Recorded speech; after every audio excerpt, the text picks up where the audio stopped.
एक छोटे से गांव के किनारे एक बूढ़ी औरत रहती थी जिसका नाम गंगा था।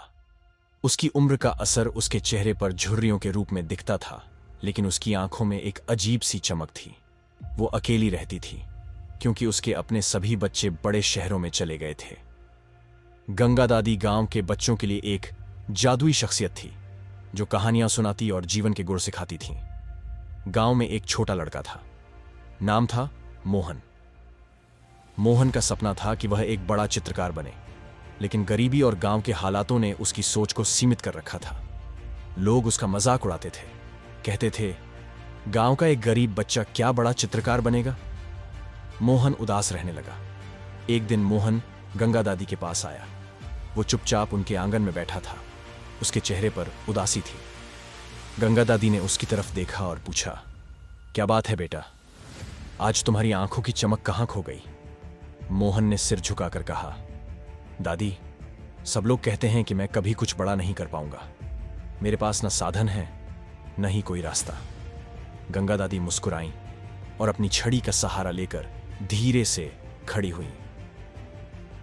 उन्होंने मोहन को अपने साथ चलने का इशारा किया। दोनों गांव के बाहर एक पुराने पीपल के पेड़ के पास पहुंचे। वहां एक पुराना टूटा फूटा कमरा था जो गंगा दादी का पुराना घर था। अंदर जाकर उन्होंने एक पुराना बॉक्स निकाला जो धूल से भरा हुआ था। बॉक्स खोलते ही अंदर से रंग और कागज के पुराने सेट निकले।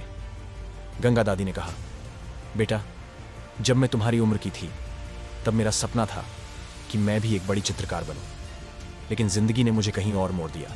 ये सारे रंग, ये कागज मेरे अधूरे सपनों के गवाह हैं। मैं चाहती हूं कि तुम मेरे इस सपने को पूरा करो। मोहन ने हैरान होकर दादी की तरफ देखा। लेकिन दादी, मैं कैसे, उसने कहा। गंगा दादी ने उसकी आंखों में झांकते हुए कहा, सपने वो नहीं होते जिन्हें सिर्फ देखा जाता है। सपने वो होते हैं जिन्हें पूरा करने के लिए हिम्मत चाहिए। साधन न होने का मतलब यह नहीं कि सपना पूरा नहीं होगा। असली साधन तो तुम्हारी मेहनत और धैर्य है।